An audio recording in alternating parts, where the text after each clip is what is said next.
I don't know if it happens to you, but it happens to me. There's that period between Christmas Eve and Christmas Adam, the day before Christmas Eve, up until about the first week of January, where everything's just kind of wild and crazy. Not really wild and crazy. It's you just don't know what day it is. You get up and you just play with your stuff that you got for Christmas, and um, I don't know.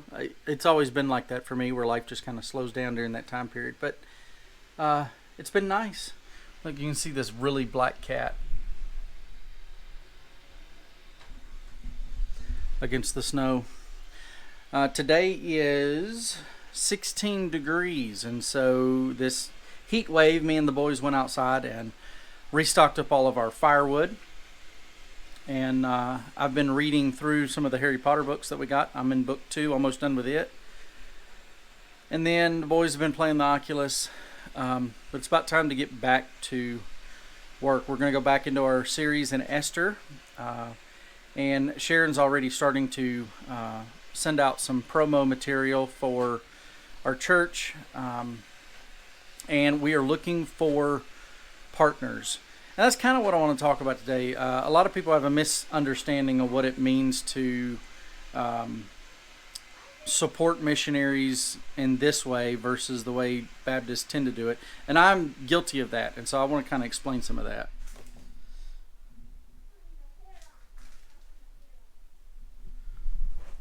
So that's what we hauled in this morning. And it's a balmy 18 degrees now. So I guess what I wanted to say about the partnership thing is that for a long time let me start over. I'm a big supporter of the cooperative program of the Southern Baptist Convention. I think it's the best way to do ministry and missions, and that is where churches give a percentage of their offerings to the convention, and the convention uses that to pay missionaries and stuff like that. Really good process. And since we've been here, we've also been in support of other missionaries who don't go through the Southern Baptist Convention. But I've noticed that they spend quite a bit of their time raising their support. And so, part of me struggles with asking for that. I don't know. Let me think on my thoughts a little bit more to be a little more precise. Here's what I'm saying. I think that is a very, very good system. It's worked well, and missionaries don't have to worry about their funding. They can focus on what they're paid to go do. The problem with it is there's blind spots. There's areas that get missed. And so when you want to do ministry, like, for example, what we do here in Jordan and what we're planning to do in Avon, there's not really a structure set up for helping in those areas.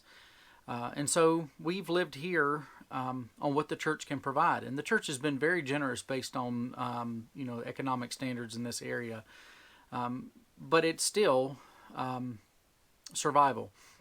And so the same is going to be true when we move to Avon also, is that there's not a way to get fully funded by one organization. So what we're going to do is we're looking for partners, and we're not looking for people just to pay us to live at the beach. We're looking for partners, people who will invest spiritually by praying for us. They will invest financially by helping support the work that's there, helping the church pay us. And then we want people who will actually show up on occasion and help us do ministry in that area. So we're looking at a partnership. We're not looking for just people to help us financially to live at the beach, but we're looking for people who will partner with us to get this church started in Avon. And here's the thing: I don't want to just start a church. I want to be a representation of Christ in that area, that loves that community, that helps that community, and that has a worldwide impact. And so that's what we're starting the process of doing now. Sharon's working on some graphics. We're trying to answer quite a few questions. We are in the process to be North American Mission Board endorsed. So we put in all of our applications and all that stuff. We're waiting to go through that process.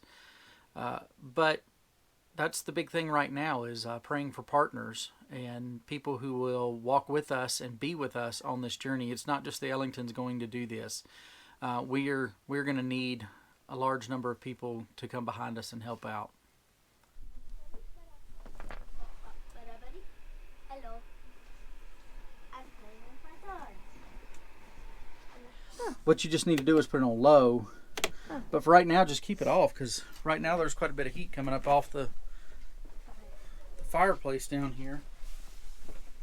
I'm going to turn my lamp on. There's an open vent in the floor that lets heat come up I have 2 of them. into his room. That one and that one. Well, that helps cycle it, because the warm air will come up here, cold air should go down over there. Yep. Jeremiah and I went out to check the mail, go to the grocery store, and we stopped by the church here, drop off some mail, and I did a little bit of shoveling, but it's gonna need some more.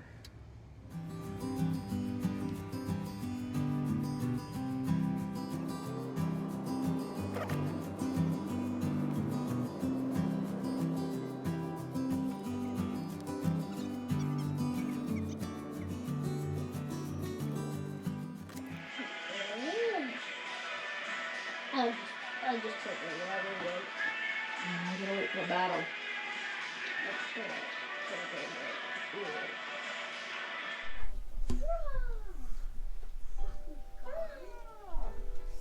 Decided, since it's kind of warm today, I'm gonna clean out the wood stove chimney. We only have one little spot that gets clogged up, and since we burn pine, because that's the only thing out here, you really don't have a choice. This is what it happens. I don't know if you can see it, but it's pretty well clogged. So I am gonna knock it down.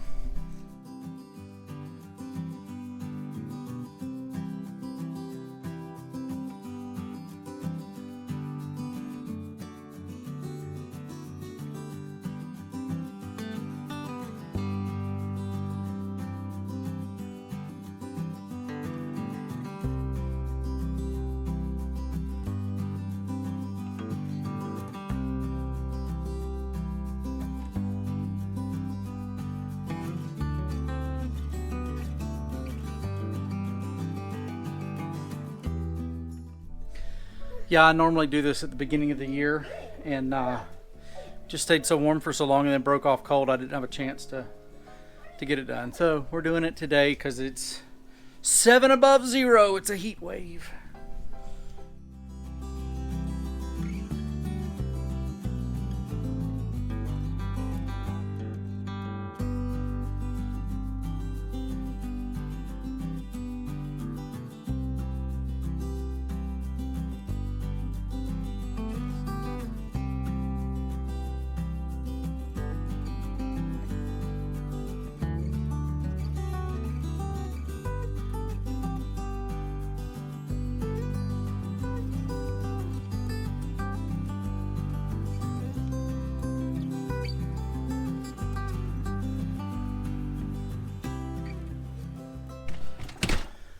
It was snowing earlier, and so I got a little head start on some of the shoveling. But now I need to make sure that the walkway to the garage is good. Since we bought the car, we don't really walk out to the garage very much during the winter.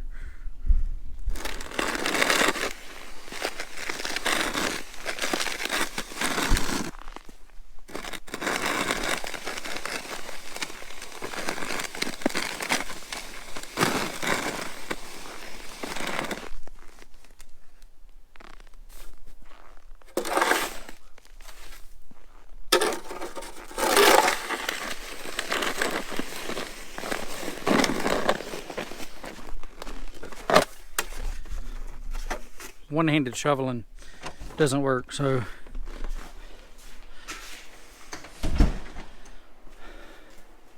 I guess the last thing that I wanted to kind of mention was, what are we looking for in a partner?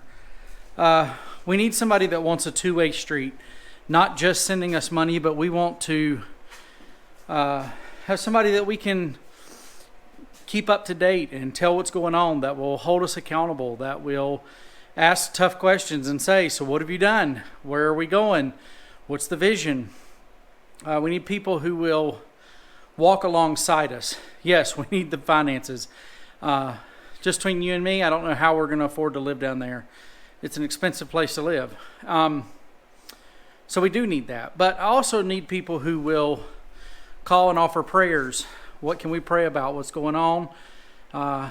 Is there a way we can come down and give you guys a hand? One of the two things that I really am big on, well, there's probably three.